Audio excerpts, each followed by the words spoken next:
I'm here with Brooke Berman. Thank you so much for joining. Thank Uh, you. you have a very impressive biography. You are an award-winning playwright, filmmaker, author. You've written three nonfiction books. One of them is your memoir, No Place Like Home, which was published by Random House. Your plays have been produced all over the world. Hunting and Gathering, Smashing, which you adapted for Natalie Portman, which brought you to film. Out of the Water, Sam and Lucy. You wrote scripts for Mark Gordon, Red Crown, Fugitive, Vox Films.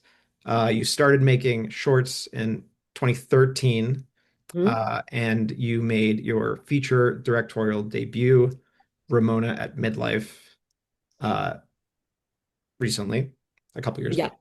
We Uh, shot in 22. We premiered in festivals. We shot in 22. We premiered in festivals in 23. And then we premiered in streaming in February of 25. and it is now available on Mhm. Prime, Apple TV, Fandango, etc. Yep. Uh, and your topic, which we workshopped a little bit, and I love where we ended up with it, is a playwright walks into a bar. So I will start the 20-minute timer. Um, why the topic of playwright walks into a bar? Well, we were circling around changing lanes and early and late blooming and multiple bloomings and what it really came down to for me is that I started working in the theater. I was an actor and then I was a playwright. And then I always wanted to work in film, but it felt really inaccessible to me. I didn't really understand it. And I had the good fortune in 2004 to sell my play Smashing to Natalie Portman. And I quite naively said, I'm going to be the only person to do the writing. And Natalie, who just graduated college, also quite naively said yes. And it was going to be like a little community art project, right? Like she was going to star in it, and our friend Trip was going to direct it, and I was going to do the writing. And then she had just made Garden State, so she was going to call, I don't know, it was all very, and her mentor at the time was Mike Nichols. So Mike said that he would come and EP the whole thing. And it felt the way that theater feels when we were, when I was coming up and we would want to make a play. It'd be like, I can do this and you can do that, and let's do this, and we can do it in my backyard. We can invite our friends. It'll be so fun. Maybe we'll serve food. And so I was entirely unprepared for the way in which Hollywood actually works. And because I was repped at CAA and because I was working with really great people, I think they just assumed that I knew things I didn't know. And I was sent into the room to pitch. And I'd never had to pitch before. Playwrights don't pitch. And I was sent in really high level meetings where they would use terms I didn't understand. I remember somebody once asked me, I was pitching something or, whatever it is I thought pitching was back then. And somebody used the term set piece. And I literally never heard that phrase before. Like I kept thinking, do they mean a table? Like, what do they mean? What does that mean? And so, I think my agents were understandably frustrated with me. It wasn't until I had a meeting. I'd taken a meeting with the late great Linda Obst, and I pitched Linda something, and she was like, "No, that's not what pitching is." And she said, I really like you, so I'm going to give you the opportunity to repitch me, and here's how it's going to look. And I went to her hotel, like she was staying at Soho House, and I went to her hotel room and like watched her pack and like pitched her my thing. And then we worked together for a year. But it took somebody to actually sit me down and go, yeah, so here's what I need you to tell me the story. Because Yeah. playwrights just don't, if, I was saying to you earlier, if you were going to commission me to write a play, I could say to you, like, hey, I'm really into blue turtles right now. And you would say, cool, like, here's $5,000. Go write a play about blue turtles. And then I'd go away and have like a little organic discovery process. Well, I remember, go ahead, no, you. no, no, go ahead, go ahead. I was in a pitch meeting when I first started. They asked me, I think it was the first meeting I ever went to, and I wound up not getting the job, but then being hired to rewrite the terrible writer they hired. And they said to me, how would you handle point of view in this film? And I said, because I didn't know any better, well, I don't know yet. I work really organically, and so I trust that I'll find that in the process. And so, clearly they were like, don't give the job to her. So, because I had learned everything I knew about playwriting through being in plays, I felt that I had to go to LA to really understand like how the donuts get made. I just wanted to go be in the donut factory. So, I moved to LA and I started doing rewrite jobs because I figured if I could get hired to rewrite somebody else, they had already done the heavy lifting of structure. And I could just, as I was elevating whatever character thing they brought me in to elevate, I could take apart and learn what the original writer had done structurally and why. And it was a great learning process. Like in the 5 years I lived in LA, I really, really learned like what a movie is Yeah. and what it is not and why and how to pitch it and how to talk to executives so that they feel comfortable writing me a check and how and then the thing that happened, because also at first I remember in theater, the playwright is partners with the director. We're in the room the whole way through on a first production. We have meaningful consultation on casting. We get the final say on most design decisions, at least I used to. Um, we are sitting in rehearsal next to the director, and I'm often rewriting the play in the room. So the actors will be rehearsing, and the director and I will be sitting there going, you know what? Like, I don't think we need that line. Or, like, do you think she really says that? Maybe she should cross earlier. And once I was selling scripts in Hollywood and taking notes, I felt like, well, they're holding my best hand behind my back because I don't really know what something is until I see bodies do it. I have to see the bodies, and Yeah. then I know how to make it better. Um, Well, this is yeah, exactly why I think like so we had originally we're going to go with the topic changing lanes mid-career, but a playwright walks into a bar was a nice transition because the way you were describing theater and like what the theater making process was like and that there are a lot of collaborative bars. nature and the improvisational aspect of it. Hmm. Um, I think this is the direction filmmaking is headed in right now. Um, Well, I hope so. I think it's yeah, such a purely creative space. And, I've taught in film school for the last decade, and I've been shocked at the way in which the words I don't know are forbidden because as soon as you say I don't know, someone's like, oh, holy fuck, we're going to be here all day. And they're looking at their watch. But I don't yeah, know is actually the strongest thing you can say as an artist because then, one of my mentors, Ann Bogart, would say, you get up on your feet, you walk onto the set, and like your instincts tell you, your body tells you, because you're reading the thing that is living right in front of you. yeah. I That- think we all need to be able to say that and then trust that I don't know means we're going to go find it. yeah, I think that belongs on a bumper sticker somewhere. I know, but I mean, unfortunately, it's we all need jobs. So it's those are the words that prevent us from getting jobs. We have to lie and figure out how to pretend like we know things we don't know and assure everyone that it's going to be okay while we go discover the thing. Yeah, but I think there are certain mediums that are more maybe that I don't know can't last forever, but there are certain mediums that are more inviting to um, I guess, improvisation or last minute decision making that is based on intuition. Well, Filmmaking is one of those yeah, that is very Hollywood filmmaking is one that's has been very resistant to that because there are so many people, there are so many departments, there's so much involved that needs to kind of be manufactured. sure, But sure.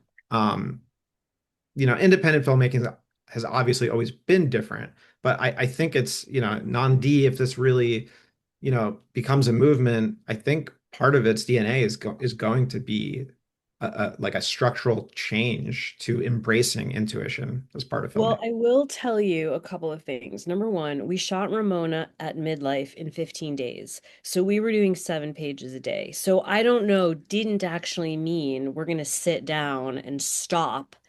Do you know what I mean? It didn't turn into like a think fest. We were Yep. making stuff and we did not go over at all. I mean, we did 15 days and then we wound up doing a pickup weekend for some establishing shots.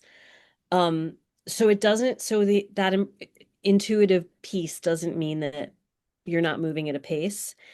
And then I think the benefit of being a writer director is that as a writer, I'm very attached to the words that people say. Yeah. I have strong feelings about the words. So the improvisatory piece isn't like, yeah, say whatever you want, do whatever you want, and we'll just follow you. It's let's go find the thing. How do you feel right now? What do you want? What do you want to do? Great. Do that, but say this. So here's a question: Is Yeah. you've seen your theatrical productions or your performed in multiple Many, venues? many. Yeah. Um, the film, is there ever a time you want to change dialogue because you're like, oh, these two actors have a specific. Absolutely. Yes, That's absolutely. where the And filmmaking part. yes. Yeah.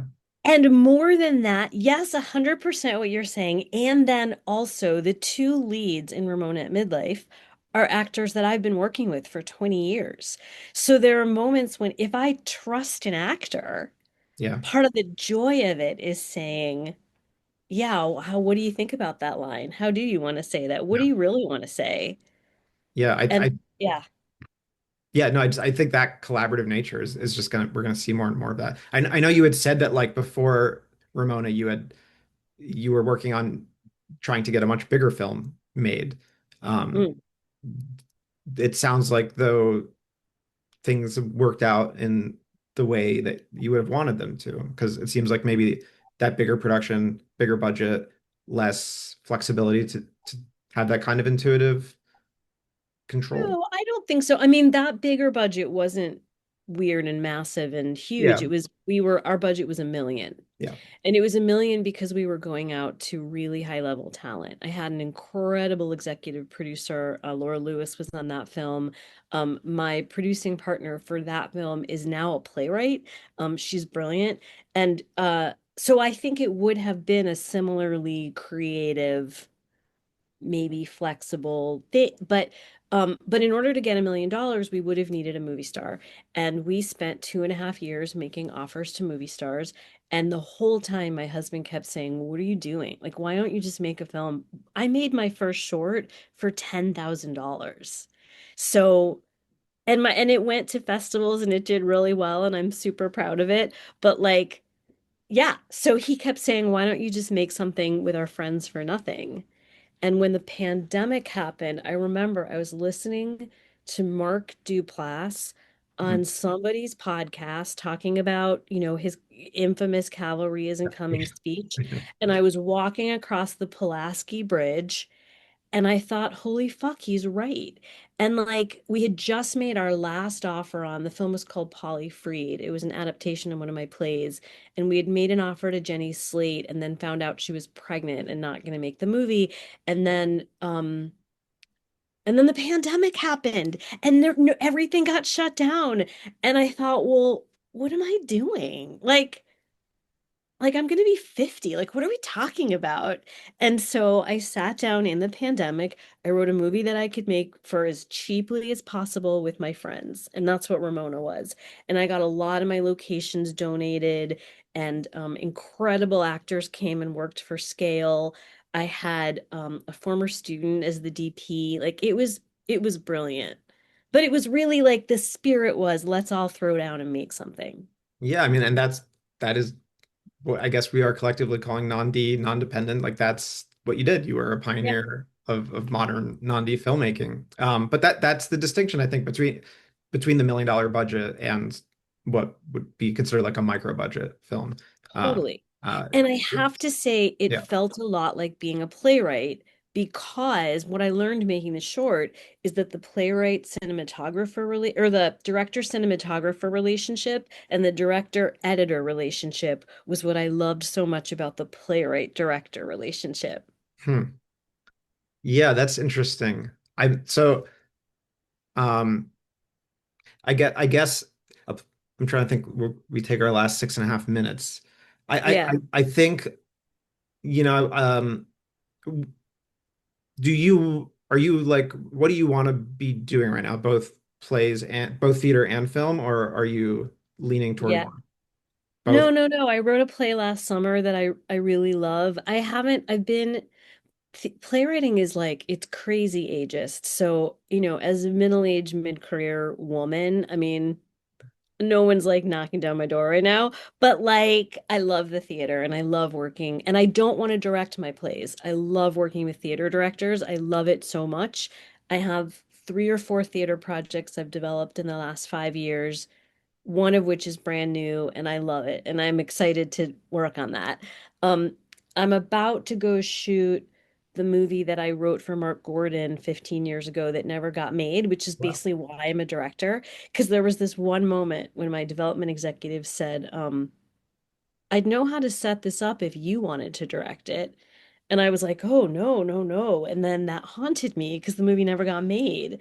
And now I know how to direct it. So I'm gonna go make that on my own. And then I wrote a film that I don't want to direct, that I want to sell and have someone who can command a bigger budget do it in a more conventional way. That's so it sounds like at heart you are a writer, but I think at heart I'm a writer, but I also loved producing Ramona. Loved it. And I think I'm at heart a collaborator. yeah. So I love writing. Yeah. I love directing my own work. I don't think I'll direct other people's work.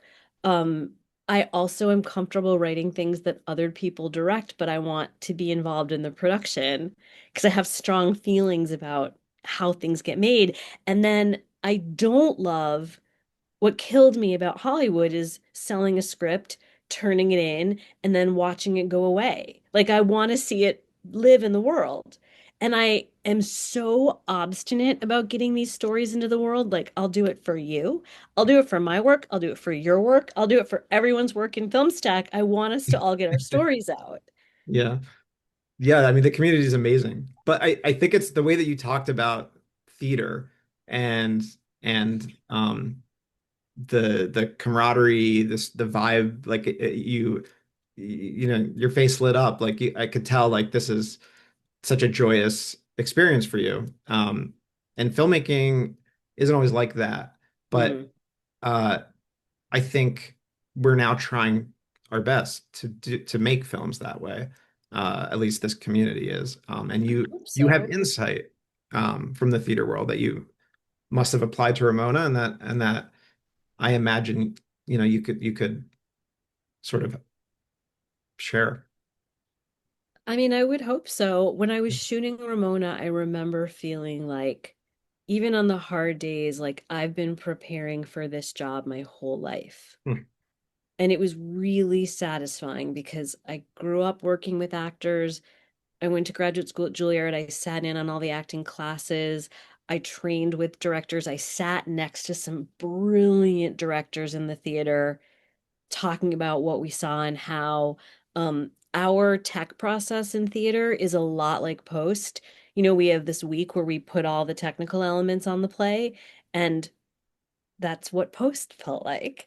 Hmm. So there are these elements that feel, and because theater's a collaborative art form and you need to get the butts in the seats for the play to exist, like there's Yeah, no, I mean, I guess now people stream plays, but I do don't they? know why. I think it's horrible. Plays are meant to happen live. So Yeah. then there's this whole outreach piece where, we used to go around with little Gen X flyers like, come see my play. Would you come see my play? So the non-D community feels a little like that too. I guess on the other on to kind of go off of that, do you feel like um film doesn't have that live experience. Mm. And the closest it does is the cinema, is the theater, and that's being threatened right now. Does that sort of keep you more like holding on to theater as No, I no, because I've had some profound experiences in the cinema. I've had profound experiences in the literal movie theater cinema, but I've also had profound experiences watching things. I'm not a purist when it comes to how we consume these stories. Like, I'm also a working mom. So like when my son was little, the only movie theater I was going to get to go to was one that I could bring my 6-year-old to. Yeah. And so there were a lot of things that were meaningful to me that I watched at home. I don't have a judgment about that. Yeah, I'm the But I same. do think we need collective space. Yes. Yes, I think yeah. Um I think there are a lot of elements that I mean, there are a lot of elements that were taken from theater that were part of film's origination.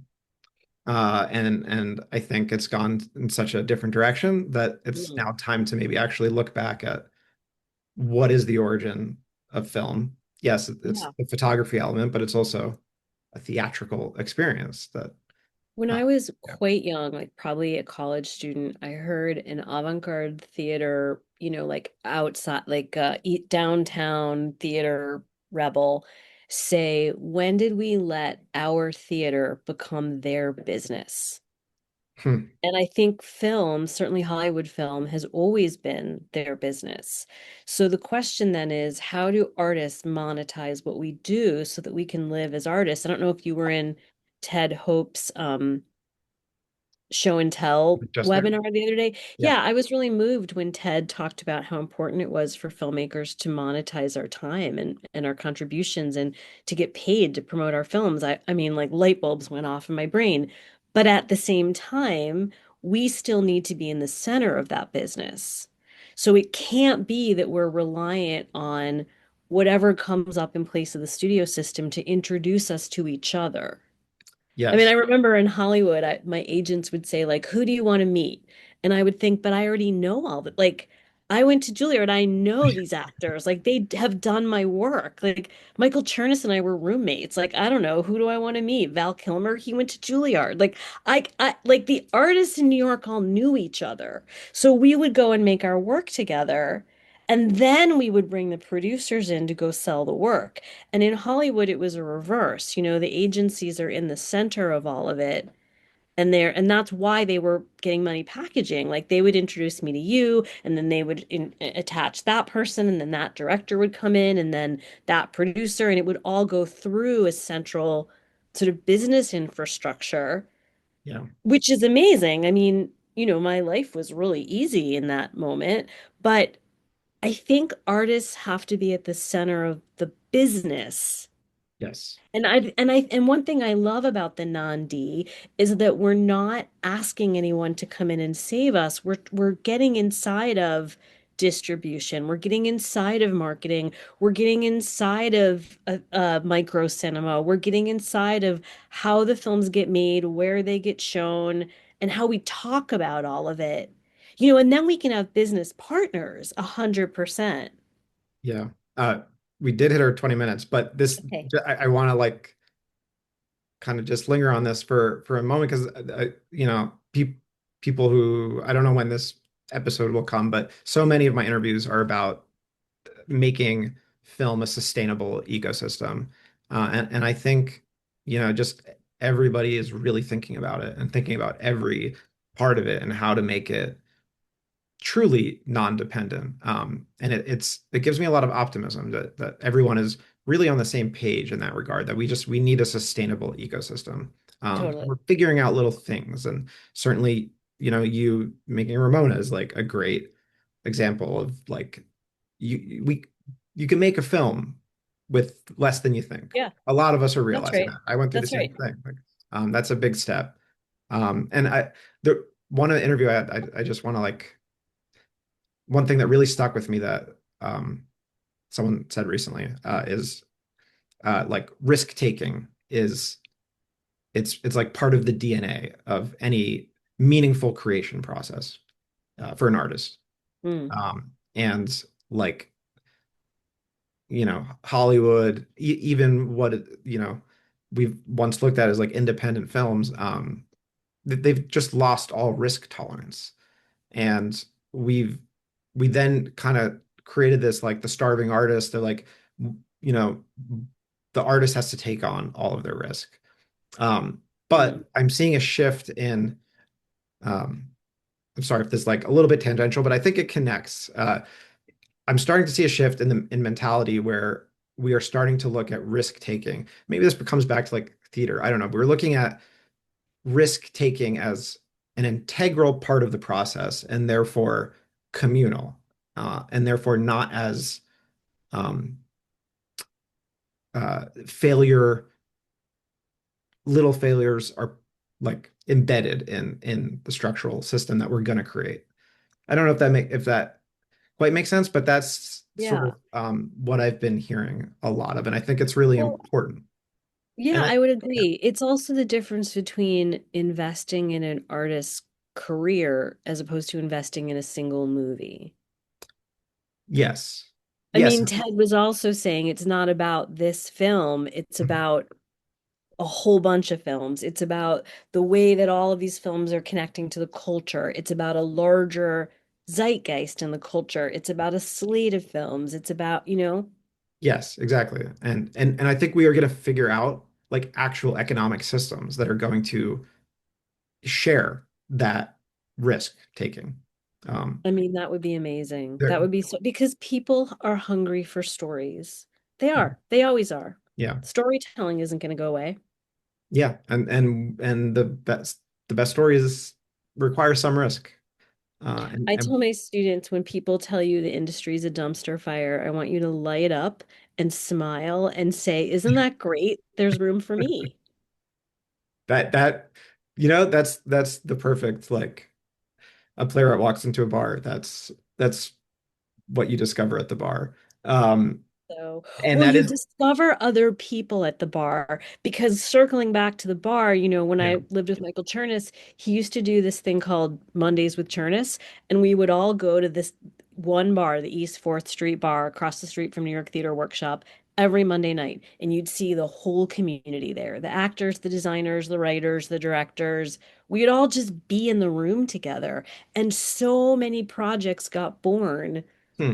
because we were at the bar together that night, and not even drinking. I mean, sometimes we were drinking, but we weren't always drinking. But we were playing pool and we were playing darts, and he used to play this video game, and we would, Big Buck Hunter. We were playing Big Buck Hunter, and we were flirting, and we were telling stories and commiserating. And so things happen. That's how things happen is we go meet each other. Well, those two things connect so well because the dumpster fire is here, and what is this community? We're all at the bar right now, Yeah. in the middle of the dumpster fire. So Yeah. I think all the good things are about to start coming. I love that so much. This has been really great.